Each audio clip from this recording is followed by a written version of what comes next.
Hello guys, एक बार फिर से आप सभी का हार्दिक स्वागत है मेरे यूट्यूब चैनल पर। जैसा कि आपको पता है, हम वेव पढ़ रहे हैं लगातार। अभी तक हम वेव्स का बहुत सारा लगभग 8-10 लेक्चर पढ़ चुके हैं।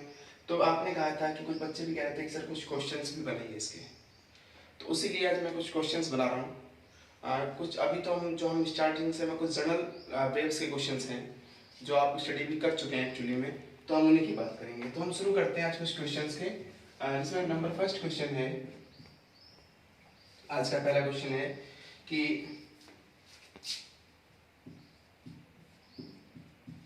किसी गैस में उत्पन्न तरंगें होती हैं। ऑप्शन नंबर ए है आपके पास में अनुप्रस्थ, ऑप्शन नंबर बी है आपके पास में अनुदैर्ध्य, ऑप्शन नंबर सी है आपके पास में विद्युत चुंबकीय तरंग, और नंबर डी है इनमें से कोई नहीं। तो देखो, आपने जैसा डिस्कस भी किया था कि हमारे पास में दो तरह की तरंगें होती हैं, एक अनुप्रस्थ और दूसरी अनुदैर्ध्य है। तो जब कभी भी अनुप्रस्थ तरंग की बात करते हैं तो ये अनुप्रस्थ तरंग केवल ठोस में या द्रव की ऊपरी सतह पर उत्पन्न होती हैं या उसमें मूव करती हैं। लेकिन अगर हम बात करें अनुदैर्ध्य की, तो अनुदैर्ध्य क्या होती है, तीनों मीडियम में मूव करती हैं। ठीक है, विद्युत चुम्बकीय तरंग को कोई मीडियम की आवश्यकता नहीं होती है, तो उत्पन्न तरंगें कौन सी हो गई, ये अनुदैर्ध्य होती है। इसी क्वेश्चन को अगर मैं एक बार फिर से घुमा के बोल दूं, और अगर ये क्वेश्चन ये हो जाए, सेम क्वेश्चन है आपके पास में कि ये नेम सेम क्वेश्चन है, निम्न में से ध्वनि तरंगें होंगी। सेम ऑप्शन है बिल्कुल आपके पास में, अनुप्रस्थ, अनुदैर्ध्य, विद्युत तरंगें होती है। तो आप याद रखें, जो साउंड वेव्स होती हैं, साउंड वेव्स भी कौन सी होती हैं, अनुदैर्ध्य होती हैं। तो इसका आंसर भी कौन सा होगा, बी वाला ही होगा। सेम क्वेश्चन रहेगा। देखो मैंने चेंज क्या किया है, गैस में उत्पन्न, अगर आपसे कहे यहाँ पे द्रव में उत्पन्न, देखो अगर यहाँ पे द्रव की बात भी करेगा, इस एक क्वेश्चन में देखो 3-4 पार्ट हो जाएंगे। अगर द्रव की बात करता है तो भी कौन सा होगा, अनुदैर्ध्य होगा। लेकिन अगर सेम क्वेश्चन है और आपसे कहता है कि ठोस में उत्पन्न तरंगें कौन सी होंगी, तो ठोस के लिए कौन सा हो जाएगा बच्चों, अनुप्रस्थ हो जाएगा। ठोस में कौन सी हो जाएंगी, अनुप्रस्थ तरंगें हो जाएंगी। इस तरीके से आपने ये माइंड में सेट रखना है। तो ये क्वेश्चन था पहला क्वेश्चन आज का। ठीक है, एक और बनता है क्वेश्चन इसमें से, तरंग गति में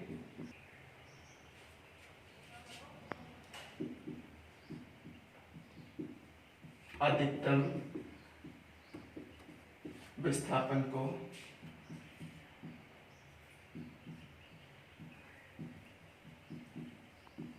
क्या कहते हैं, तो उत्तर क्या हो जाएगा, आयाम हो जाएगा। किसको कहते हैं, अगर आपसे कहते हैं अधिकतम तरंग विस्थापन कहे आपसे, या आपसे नॉर्मल विस्थापन कहे, तो आंसर क्या होगा हमारे पास में, आयाम होगा। ठीक है, क्योंकि तरंग में अधिकतम विस्थापन का मतलब ये होता है कि लेट अस सपोज आपके पास में कोई वेव्स है, ये मैक्सिमम, चाहे वो अप है चाहे डाउन है, लेकिन होता क्या है, वो सब कुछ एम्पलीट्यूड होता है। इसको हम कहते हैं आयाम। तो तरंग गति में जो मैक्सिमम डिस्प्लेसमेंट है, लोअर हो या हायर हो, क्या कहेंगे उसको, हम एम्पलीट्यूड कहते हैं, आयाम कहते हैं।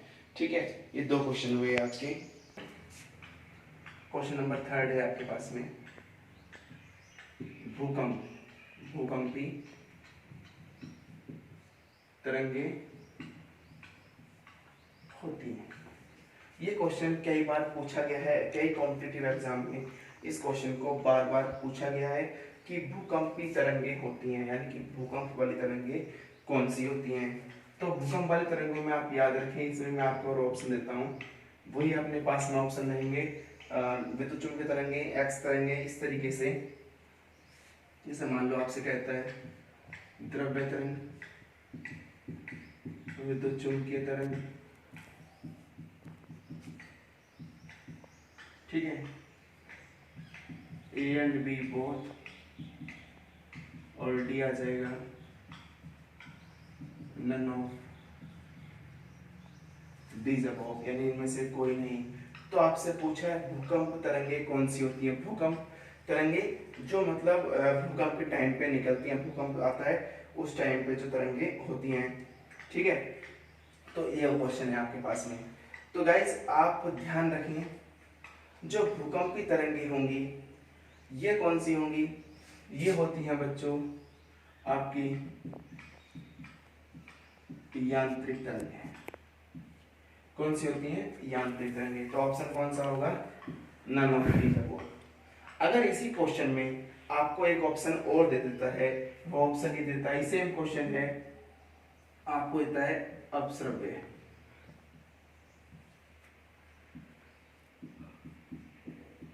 साउंड वेव्स, तो ये भी ऑप्शन इसका करेक्ट होगा।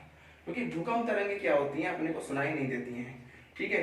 तो हम क्या कह सकते हैं इसको, ऑल्सो अपश्रव्य ध्वनि तरंग भी कह सकते हैं। किसको, हम भूकंप तरंगों की बात कर रहे हैं। द्रव्य तरंगे नहीं होती, दोनों में से कोई सा नन होता है, या तो यांत्रिक तरंग होगी या फिर आपका अपश्रव्य ध्वनि तरंग होगा, ये भी आपने ध्यान रखना है, ठीक है। अभी आप भूकंप तरंग की बात की, सेम क्वेश्चन है।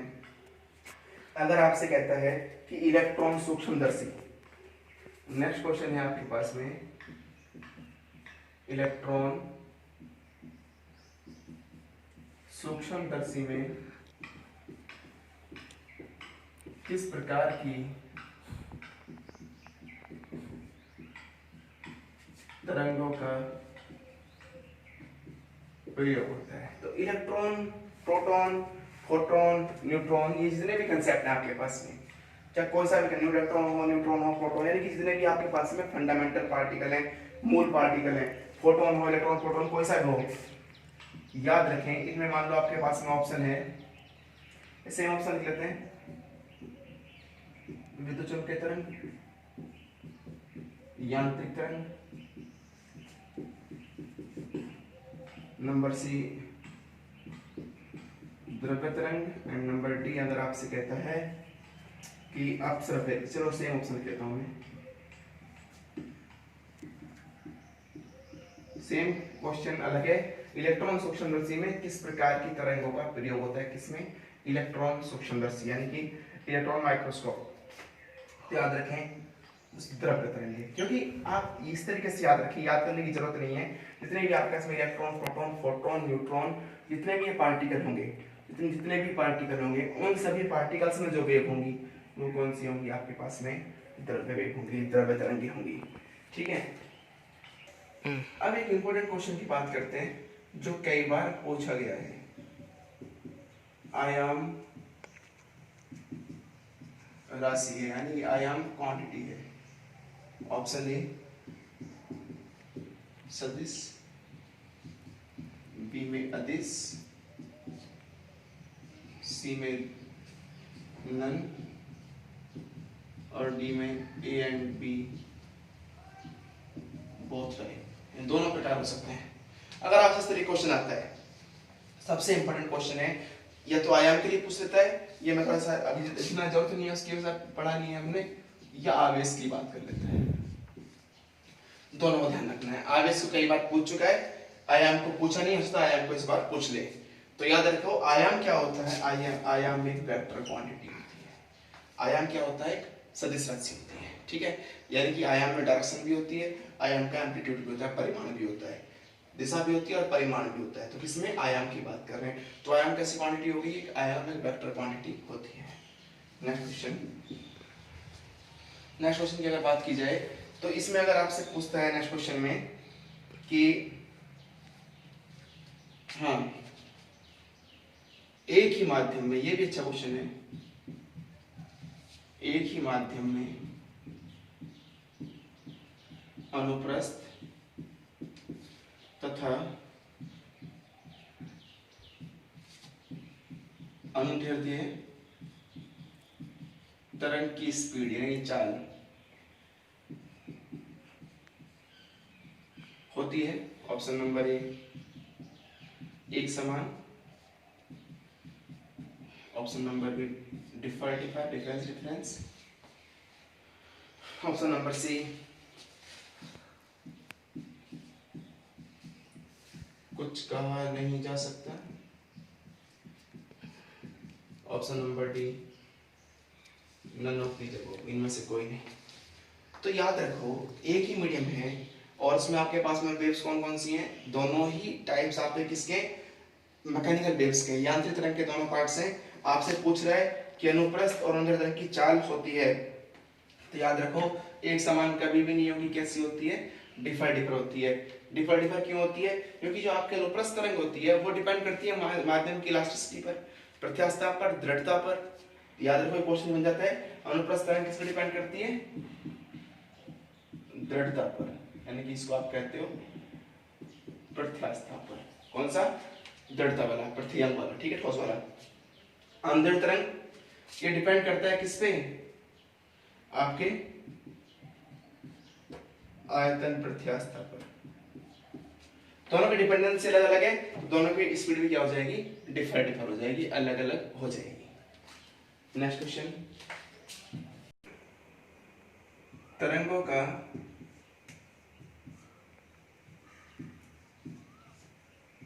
कौन सा गुण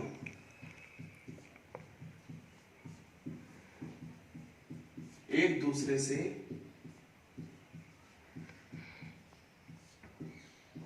स्वतंत्र है। ऑप्शन नंबर ए आपको वेग दे दिया, ऑप्शन नंबर बी आपको आयाम दे दिया, ऑप्शन नंबर सी आपको वेग दे दिया, आयाम दे दिया, आपको तरंग दे देगा और आवृत्ति दे देगा।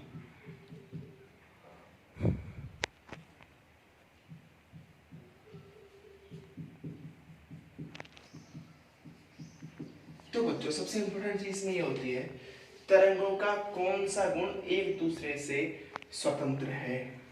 आप ऑप्शन नंबर ए वेग की बात करो, क्या वेग आयाम से रिलेटेड होता है, बिल्कुल भी नहीं होता है। तरंग गति आवृत्ति कोई भी आपस में रिलेटेड नहीं होता है। तो इसका मतलब ये हुआ वेग जो क्वांटिटी है, जो फिजिकल क्वांटिटी वेग है, वेलोसिटी है, वेलोसिटी इन तीनों से डिफर है अपने आप में। क्या है, वेलोसिटी इन तीनों से अपने आप में डिफर होती है, यानी कि वेलोसिटी वाली जो प्रॉपर्टी है वो इन तीनों से अपने आप में डिफर होगी।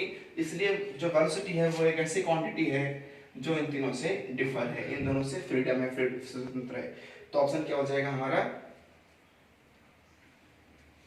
वेग। ऑप्शन क्वेश्चन नंबर 8, ये इंपॉर्टेंट क्वेश्चन है बच्चों। तरंगों का वह गुण जो एक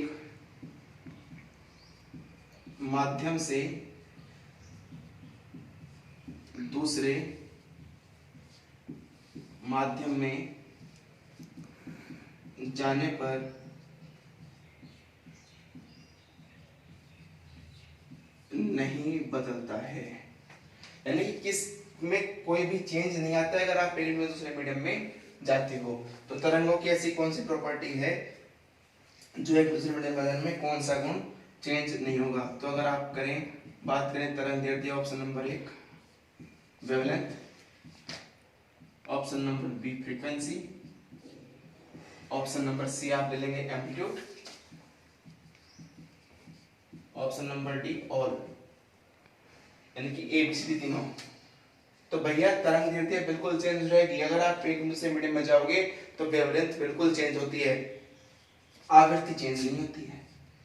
ये क्या होती है, कांस्टेंट होती है वेव के लिए, यानी कि दूसरे मीडियम में जाने पे फ्रीक्वेंसी क्या होती है, कांस्टेंट होती है। एम्पलीट्यूड भी चेंज होता है, ये भी चेंज होता है, और का तो मतलब ही नहीं है। तो अपना आंसर कौन सा हो जाएगा, फ्रीक्वेंसी। फ्रीक्वेंसी कभी भी चेंज नहीं होती है, कब, जब हम एक मीडियम से दूसरे मीडियम में अपने वेव्स को लेके जाते हैं, ठीक है। इसके बाद में नेक्स्ट क्वेश्चन की बात करते हैं।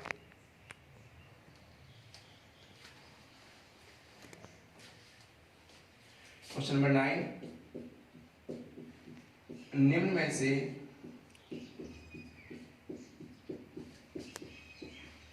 कौन सा गुण अनुप्रस्थ तथा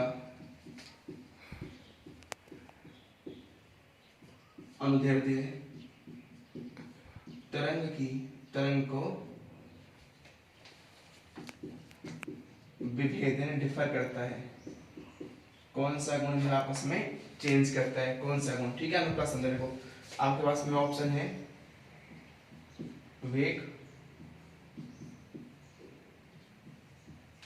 ध्रुवण,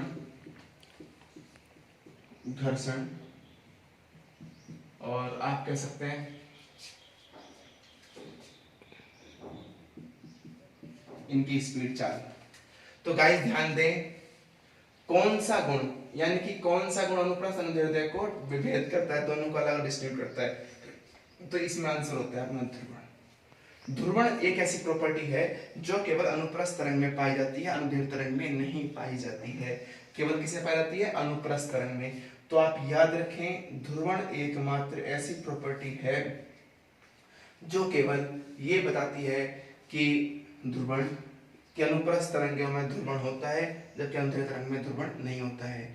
तो ये जो प्रॉपर्टी होगी हमारे पास में ध्रुवण, ये दोनों को डिफर करती है। क्वेश्चन कई तरीके से पूछा जाता है, कई बार यही पूछ लेता है कि कौन सा गुण अनुप्रस्थ तरंगों का है, तो उसका आंसर भी क्या होगा? ध्रुवण होगा।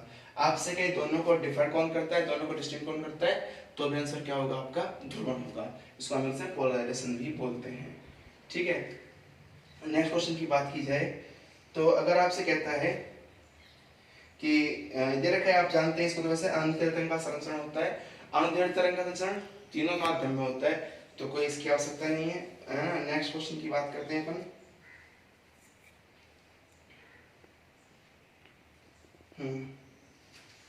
अब आपसे क्वेश्चन यहां बन जाता है कि अनुदैर्ध्य तरंग में विलयन की स्थिति में, किसी कंडीशन की बात कर रहे हो? विलयन की स्थिति में घनत्व तथा दाब सामान्य से होते हैं। ऑप्शन नंबर ए अधिक, ऑप्शन नंबर बी कम, सी बराबर, ऑप्शन नंबर डी कोई रिलेशन नहीं है, कोई संबंध नहीं है, ठीक है। आप एक मैंने बताया था जब हमने शुरुआत की थी कि अनुप्रस्थ और अनुदैर्ध्य तरंग, दो तरंग की बात की थी, ठीक है। तो जब मैंने आपसे कहा था विलयन में हम कहते हैं, विलयन में घनत्व और दाब सामान्य से होते हैं, ठीक है, या सामान्य अवस्था की तुलना में होते हैं। विलयन की बात करेगा तो क्या हो जाएगा? कम हो जाएगा। याद रखो, अगर विलयन की बात करेगा तो क्या हो जाएंगे? प्रेशर और आपकी डेंसिटी क्या हो जाएगी? न्यूनतम हो जाएगी, कम हो जाएगी। किससे? जो आपके पास में एक्चुअल कंडीशन है। लेकिन अगर आपसे इसी टॉपिक में ये बोलता है कि विलयन संपीड़न की स्थिति में, अगर यहाँ पे बच्चों क्वेश्चन बदलते हैं, यहाँ पे थोड़ा सा बता दूं आपको, अगर यहाँ पे ये संपीड़न कर देता है, क्या होता है? संपीड़न, तो क्या हो जाएगा उसका ऑप्शन? ऑप्शन नंबर ए आ जाएगा। ये किस कंडीशन में होता है? ये संपीड़न में होता है, और एक किस में होता है? विलयन में होता है। तो आप याद रखें, अगर आपसे कहता है विलयन की स्थिति में घनत्व और दाब सामान्य से होते हैं, विलयन में तो क्या होता है? कम होता है, और संपीड़न में क्या होता है? अधिक होता है। ये क्वेश्चन कई बार पूछा गया है, इसलिए मैं यहाँ पर जो क्वेश्चन डिस्कस कर रहा हूँ वो सारे क्वेश्चंस आपके पुराने एग्जाम्स में एयरफोर्स नेवी में पूछे जा चुके हैं। मैं उन्हीं क्वेश्चन को यहाँ फिर से थ्योरेटिकल क्वेश्चंस को रिपीट कर रहा हूँ। न्यूमेरिकल का सेक्शन हमारा नेक्स्ट सेक्शन होगा। अभी हम केवल थ्योरेटिकल क्वेश्चन जो बेसिक वेव्स है, जहाँ से हमने शुरुआत की थी, हम वहीं से डिस्कस कर रहे हैं। तो बच्चों, इनमें से बहुत सारे क्वेश्चंस आपके पूछे जा चुके हैं एग्जाम्स में, इसलिए मैं इन्हीं पर डिस्कस कर रहा हूँ। ना क्वेश्चंस को आप ध्यान से देखें इनको। क्वेश्चन, ये क्वेश्चन जो मैं करने जा रहा हूँ, ये BSCR यानी board of secondary education Rajasthan में भी पूछा गया है 12th क्लास में, 2 मार्क्स में। न्यूमेरिकल टाइप्स में ये थ्योरेटिकल क्वेश्चन है, एक फॉर्मूला में काम आता है, उस क्वेश्चन से हम कई सारे क्वेश्चंस कर सकते हैं। जैसे माध्यम में किन्हीं दो कणों के बीच की दूरी कितनी है? लैम्डा है। क्या है? लैम्डा है। तो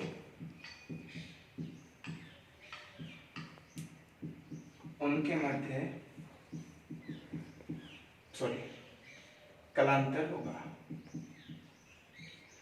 क्या पूछा है आपसे? कलांतर, यानी कि the distance between two points is lambda when what is the value of phase difference. तो बच्चों इसके लिए एक फॉर्मूला होता है, कलांतर बराबर 2 पाई अपॉन लैम्डा इनटू पथांतर। अब पथांतर क्या होता है?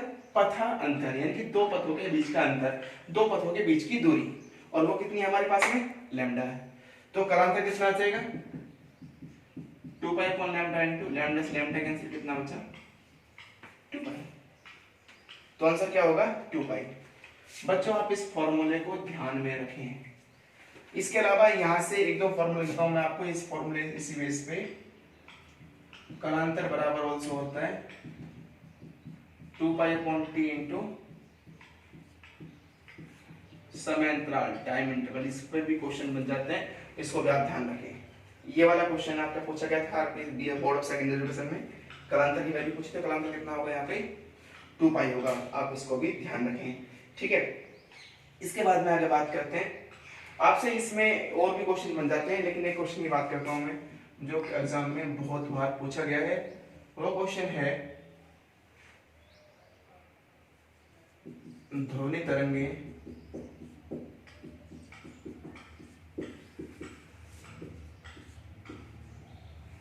किस माध्यम में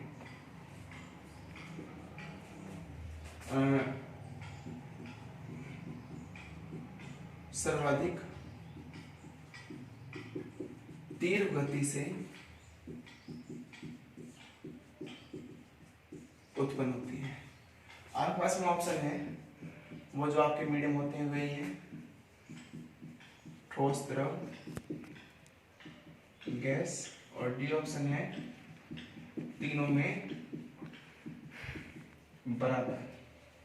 तो बच्चों याद रखो, आप यहाँ पे कंफ्यूज ना हो। आप सोच रहे होंगे कि जो हमारी ध्वनि तरंगें होती हैं वो अनुदैर्ध्य होती हैं। कौन सी होती हैं? अनुदैर्ध्य, यानी लॉन्गिट्यूडनल वेव्स होती हैं। तो आपके माइंड में कॉन्सेप्ट क्लियर हो रहा होगा कि ये तीनों में ही ये वायलेट होती है। कौन सी? हमारी लॉन्गिट्यूडनल। तो तीनों में स्पीड एक जैसी होगी, लेकिन आप करोगे यहाँ पे, ठीक है। याद रखें, कभी भी नहीं होती है, किस में होती है? ठोस में मैक्सिमम होती है। याद रखें, ठोस, द्रव और गैस। इसके अलावा इसमें एक चीज आपको ध्यान रखने से इम्पोर्टेंट ये है कि अनुदैर्ध्य तरंगें जो होती हैं, वो मानता हूं कि ध्वनि तरंग अनुदैर्ध्य होती है, लेकिन ध्वनि तरंगों को संचरण के लिए या अपनी ध्वनि वाइब्रेट कराने के लिए आवश्यकता होती है माध्यम के प्रत्यास्थता की। और जिसमें पार्टिकल पास पास होंगे किसी चीज में, तो उसमें क्या होगा? उसकी स्पीड उतनी ही ज्यादा मैक्सिमम हो जाएगी, ठीक है। जिसमें पार्टिकल दूर दूर होंगे उसमें स्पीड उतनी ही इसकी स्लो हो जाएगी। तो सबसे मैक्सिमम किसमें होती है? ठोस पार्टिकल में से इसकी स्पीड होती है। आपका यदि कोई तरंग, कोई भी वेव्स आपके पास में हवा में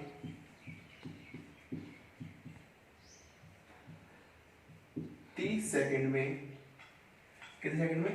30 सेकंड में 300 दोलन करती है,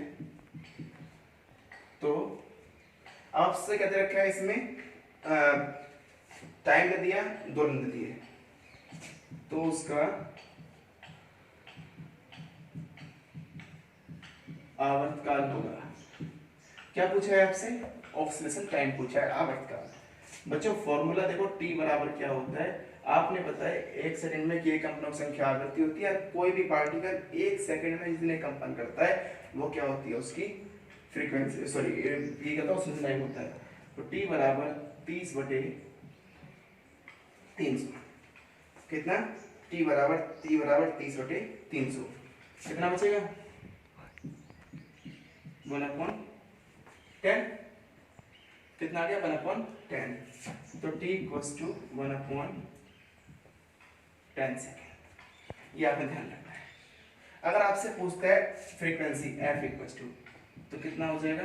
1/t, यानी कि 1/10 इक्वल्स टू 10 सेकेंड इनवर्स, या इसको आप हर्ट्ज भी लिखते हो, एक बात है, ठीक है। तो आपने बताया आवर्तकाल क्या होता है, 1 सेकंड में जितने दोलन करता है। तो इस मतलब 30 सेकंड में कितने कर रहा है, 300 कर रहा है, तो एक में कितने करेगा, 30/300। कितना हो जाएगा, 1 समथिंग हो जाएगा। कितना आंसर आ जाएगा इसका, ये आ जाएगा। नेक्स्ट क्वेश्चन की बात करते हैं। हमारे पास में तरंगें होती हैं अनुप्रस्थ, उनकी वापस होते हैं तरफ। यदि अनुदैर्ध्य तरंग केवल द्रव में ही कंपन करे तो सॉरी एक बात बता दूं, क्या मिस्टेक हो गई थी। यदि अनुप्रस्थ तरंग द्रव की ऊपरी सतह पर कंपन करे तो वह अनुदैर्ध्य हो सकती है। तो आंसर होगा बच्चों नो, नहीं, क्योंकि कभी भी जो द्रव के सरफेस से मूव कर रही है वो किस में काउंट होगी, आपकी अनुप्रस्थ में होगी। वो कभी भी किस में नहीं आएगी, आपके अनुदैर्ध्य में नहीं। क्वेश्चन क्या है, कभी कारण कथन में पूछ लिया जाता है, रीजन और स्टेटमेंट में क्वेश्चन पूछ लिया जाता है आपसे कई बार। एक क्वेश्चन बनता है इसमें कई बार एग्जाम्स में, यदि किन्हीं दो स्थितियों के मध्य समय अंतराल 2t हो तो कालांतर कितना होगा। आपसे एग्जाम में ये छोटे छोटे न्यूमेरिकल कई बार पूछे जाते हैं बिल्कुल छोटे से, तो याद रखें कालांतर बराबर 2π/t इंटू समय अंतराल 2π/t इंटू 2t, कितना बचा 4π। तो ये क्या हो गया, आपका फेज डिफरेंस हो गया। क्योंकि एग्जाम में छोटे से क्वेश्चन जैसे ये हुआ, कोई बड़ा क्वेश्चन लेंथी क्वेश्चन देता है आपको, बिल्कुल इजी क्वेश्चन देगा, इसमें आप इजी कट भी कर सको उसमें टर्म्स को, और आपका आंसर भी फटाफट आ जाएगा, क्योंकि टाइम कम होता है और आपको क्वेश्चन ज्यादा पुट अप करने होते हैं। तो मैं आपसे एक ही बात कहता हूँ, आपसे बार बार कहता आ रहा हूँ मैं डिफेंस में बच्चों आपसे, कि आप डिफेंस एग्जाम में स्टार्टिंग में न्यूमेरिकल पार्ट को फिजिक्स में ना छेड़ें, चाहे वो बिल्कुल इतना भी इससे भी इजी क्यों ना हो। आप किस पे ध्यान दें, आप ध्यान दें पहले थ्योरेटिकल पार्ट पे। आप थ्योरी के 25 में से कितने क्वेश्चन कर पाते हैं। अगर आप फर्स्ट राउंड में 15 क्वेश्चन भी कर गए तो आप दोबारा उसको तरफ ना चाहें, क्योंकि आप दोबारा जाएंगे तो आप नेगेटिव ही बिल्कुल मार्क्स लेकर ही आएंगे। ठीक है गाइस, अभी तक मैंने केवल इसके बेसिक कंसेप्ट की बात की। कल मैं इसकी और न्यूमेरिकल कंसेप्ट और साथ में और क्वेश्चंस की भी बात करूंगा, और मैं अब 2-3 दिन लगातार आपसे इन क्वेश्चंस के बारे में जो आपने पढ़ा है उन क्वेश्चंस की बात करने वाला हूं। आई होप आपको ये वीडियो बिल्कुल अच्छा लगेगा। अच्छा लगता है तो आप वीडियो को लाइक भी करें, शेयर करें और हमारे चैनल को सब्सक्राइब भी करें। मेरी आपसे यही होप है, और मुझे लगता है आपको बिल्कुल पसंद आएगा, और मैं ऐसे और भी क्वेश्चंस, इससे भी अच्छे से क्वेश्चंस आपको लेके आऊंगा जो आपके एग्जाम में आपके लिए बहुत हेल्पफुल होने वाले हैं। बच्चों जो सारे क्वेश्चंस हमने लिए हैं वो सभी के सभी क्वेश्चंस आपके एयरफोर्स से या नेवी के एग्जाम में लास्ट टाइम पूछे गए हैं। मैं उन्हीं क्वेश्चंस को डिस्कस कर रहा हूँ। Thank you guys and welcome to my next lecture again.